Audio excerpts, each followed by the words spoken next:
Hello and welcome to the Healed with Alyssa podcast. I am so excited for you guys to learn more information from me. This podcast is going to be all about helping heal your child and your family naturally without drugs or surgery. So let's get into it. Hello and welcome to today's episode on Healed with Alyssa podcast. Today I will be talking about water. So this is a big topic that I talk about a lot on social media, is what water I recommend and what I find in the water that I test for my patients and how the different water filters work. So definitely listen to this episode if you want more information about the water that I drink and the different things that I find in the water. So I want to tell you a little bit about my story with water. I know water is a huge topic. You know, everyone says like this water is the best and no, this water is the best. So I will tell you my story and our experience. So we drank reverse osmosis water for a really long time. And actually, my son was super sensitive to food, water. If you heard any of our story, my son was eating 2 foods and still was having like mucus, blood in his stool, up all night screaming in pain. And he could not even tolerate most waters. They would give him GI distress. They would cause him like eczema, rashes. So he drank Mountain Valley water for a really long time, right? That was the only thing he could drink. So I would make his vegetables, like I would steam the vegetables in that water. If I was making anything with water, it had to be with Mountain Valley. So I stacked up with boxes of Mountain Valley glass water. So he drank that for a really long time. I was under impression that that was the best water that there was, right? So natural spring water. Anyway, so eventually we switched to the reverse osmosis water and his health just like wasn't getting better. So eventually, when I went to a muscle testing event, the teacher of the event, I had them test my son to see like what was going on with him, like why he still wasn't eating foods, like we were doing all the right things. And what he found affecting my son was parasites, which we have at this time been working on parasites, but some people's parasites are so aggressive, they need different treatments. So I didn't know this at the time. So we started his new parasite treatment and that really helped. But the person that tested him was like, he is being exposed to high levels of radiation. I was like, radiation? Like, where does he get radiation? We don't use the microwave. Like, I don't understand. And this was in our reverse osmosis water system. So I live in New Jersey by the Jersey Shore, and I find a lot of people in my area have high levels of radiation, radioactive elements in the water. So, but this is not just in New Jersey. This is all over the country. And people are like, well, how does that get in the water? So that is from the ground, right? So there's radioactive elements in the ground, and that is getting in the water.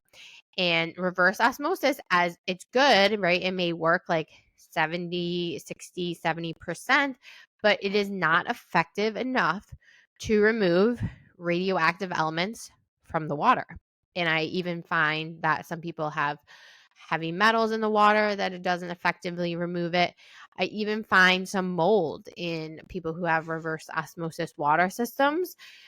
Like sometimes the tank that it sits in, especially if it's like connected to the sink, a lot of times can grow mold in there. So I do not recommend reverse osmosis water systems. I know that in the crunchy community, that is like the number one thing recommended. And I do not recommend reverse osmosis water any longer.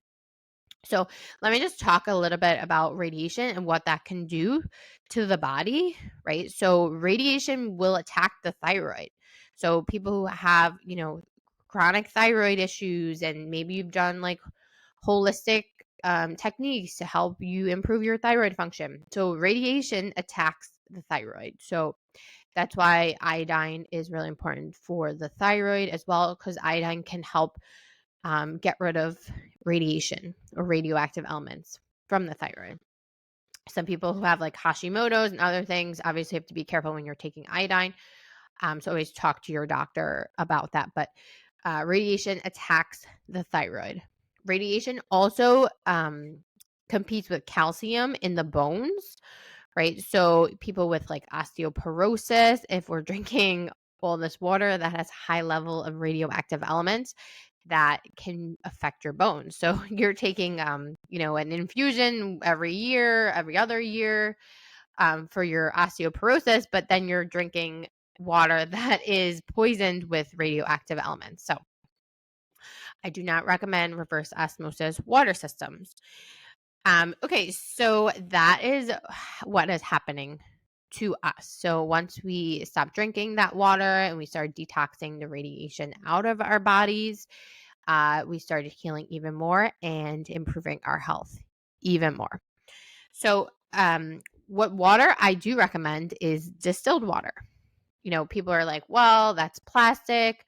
How could drinking out of plastic be better than a reverse osmosis? So, short term drinking out of like a plastic container is okay, but I definitely wouldn't say that's a long term solution to the issue, right? Because plastics can cause other, hormonal imbalances, can cause all different, toxicities in the body. But I do recommend investing in a home distiller. So there's different types of distillers. There's like countertop distillers. There's, larger ones if you have a larger family where it like automatically distills. And there's ones that you can hook up to like your sink that can automatically come out of like the faucet in the sink. You can even hook them up to your refrigerator. So there's all different types of distillers out there. So I have a countertop distiller at my house currently, and we've been drinking distilled water for at least over a year now, and I've noticed a huge change. So when I tell people distilled water, they get so scared. They're like, oh my God, how can you drink distilled water? It's depleted of everything. It's depleted of minerals. But every patient that comes to me, right, none of them are drinking distilled water when they come to me, but they are all already mineral deficient.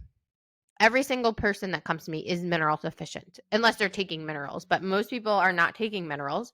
So, and why is that? Is because the minerals that are in their water are not being absorbed because of all the toxins in the water, right? So I will link my favorite minerals in the show notes. So I think everyone should be taking minerals. We are not getting minerals in our diet. We used to be getting it from the soil, but the soil is so toxic as well.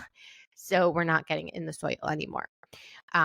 So I really recommend everyone taking minerals, and this can help with so many different ailments that we have.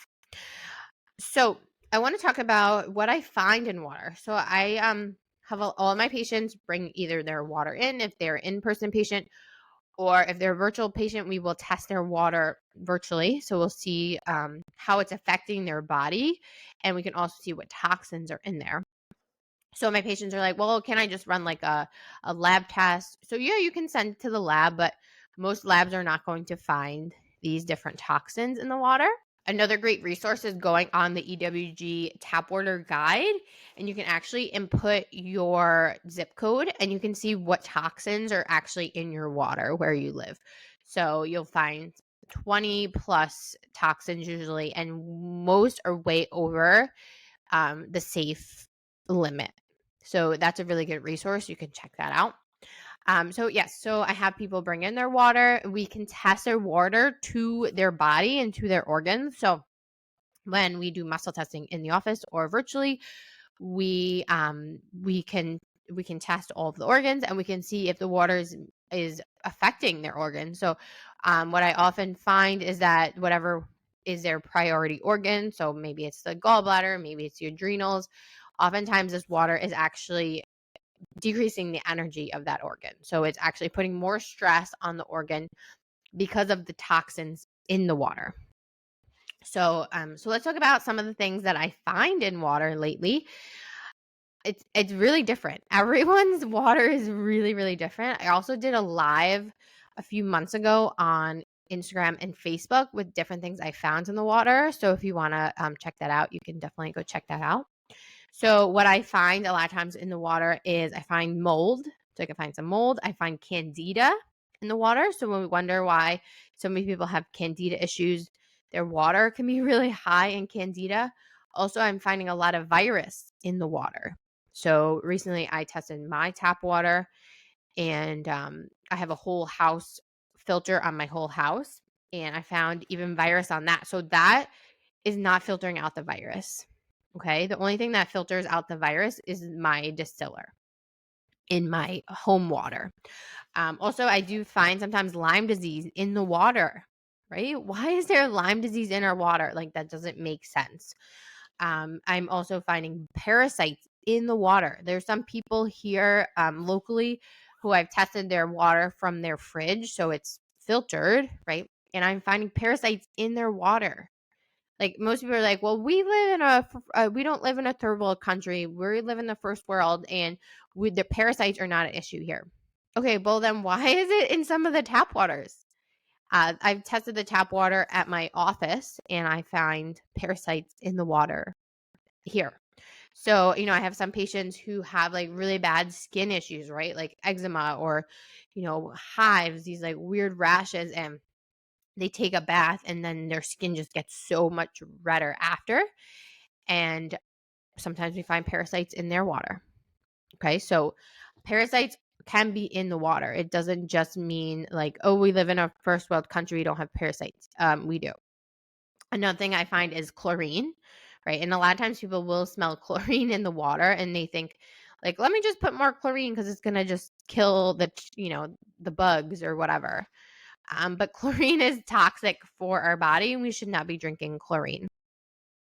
Next thing I find, which I already spoke about this, is radiation, radioactive elements in the water. So that can attack, that can be in the brain, that can be in the thyroid, that can be anywhere, right? That can attack the bones. Radiation, radioactive elements are really, really toxic to the body. And actually, I find radiation can be causing also hair loss, right? So if that's in your water and you're exhibiting really bad hair loss, well, maybe because you're washing your hair with radiation. Next thing I find is heavy metals, right? So like arsenic I could find in the water, especially if you have well water. So well water, I find a lot of heavy metals in well water. Really, generally arsenic I find. Yeah. And lead. I find lead in the water. So if you have like old lead pipes, and most pipes are really old, like the municipalities don't really change pipes pretty often. So most of them are like lead pipes. So lead can be in the water also. Going back to when people are like, well, I don't give my child any V's, right? I'm not going to say the word here. So when people don't give their children V's, but they're like, but they still have ADHD and behavioral issues. And I'm just like, well, there's so many other ways we can get toxins, right? From the water, from the air. So this is why it's really important to check your water. Also, I find a lot of pesticides, right? So pesticides, glyphosate, which is Roundup, herbicide, which is another type of pesticide, more environmental toxins, right? Like medications.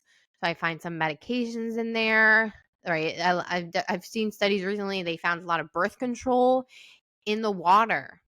Okay. So when people are dealing with infertility, right? We're drinking water that potentially has birth control in it. Okay. And men drinking water with birth control. Like, what is that doing to men's hormones? Like, men should not be taking birth control. Okay. And other medications, right? Like, people flush their medications down the sink, right? Down the toilet. I hope people don't do that as much anymore, but people still do that. So I know I've tested water in New York City and I found high levels of medications in that water. So those are, generally what I find in the water. Obviously, everywhere is a little bit different. Every city is going to be a little different. Every county is going to be different. Every state is going to be a little different. But generally, I find a lot of pesticides and then radiation as well. So let's just talk about the different filters, right? Because everyone's gonna be like, well, I have a Berkey filter and I have a Kangen filter and I, want high pH and I have a Clearly filter, right? So there's so many filters out there. And I mean, I've tested a lot of them and they're just not effective enough to remove the toxins. So I'm going to put an article in the show notes that you can read more about the different types of filters, right? And what's going to filter out. So it'll show like a carbon filter. So that would be more like the Clearly and the Berkey. And then it has reverse osmosis and what that filters out. And then it will also have distiller at the bottom. So distiller removes 99% of toxins. And I have verified this with my testing, and also practitioners all over the country have also verified this as well. And this is why I only recommend drinking distilled water. So, all those other ones I talked about, Clearly, Kangen, reverse osmosis, Berkey, are not effective enough to remove those. Recently, I had a patient bring in her Berkey water, and I found high levels of parasites in her water. And parasites is like a big issue that she's dealing with her health. So we need to switch her water. We switched her distilled water, and the parasite level has come down significantly because she's not drinking parasites every time she drinks water, right? We think we're doing the best thing for ourselves, for our family, but unfortunately, these filters are not effective enough to remove these toxins or bugs, right? So yes, I do only recommend distilled water for the fact that it removes 99% of toxins. So I will put a link in the show notes to my favorite distiller that I have.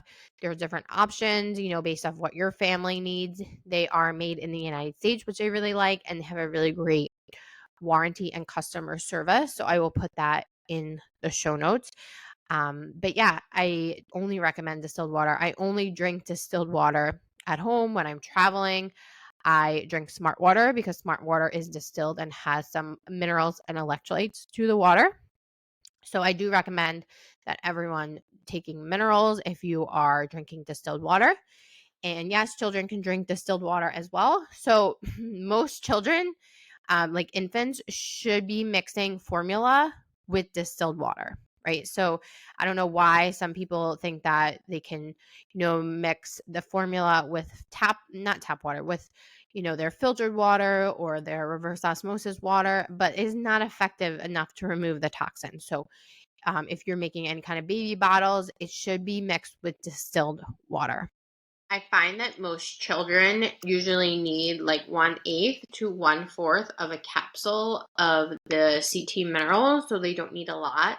They just need enough to, replace the minerals they're not receiving from our nutrient deficient diets. So yeah, so just like 1/8 or 1/4 is usually sufficient. That's what I give to my son. Takes 1/4 of the CT minerals, and he does really well with that. So that's what I usually recommend for children. So yeah, that is all I have to say about water. If you have any questions about water, please send me a message on either Instagram or Facebook, and I would love to answer your questions. I will talk to you on the next episode. I hope you have a great rest of your day. Bye.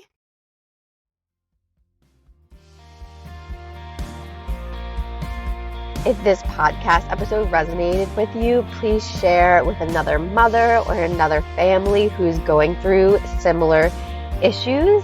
And if you could please leave us a review and a rating, it would mean the world to me.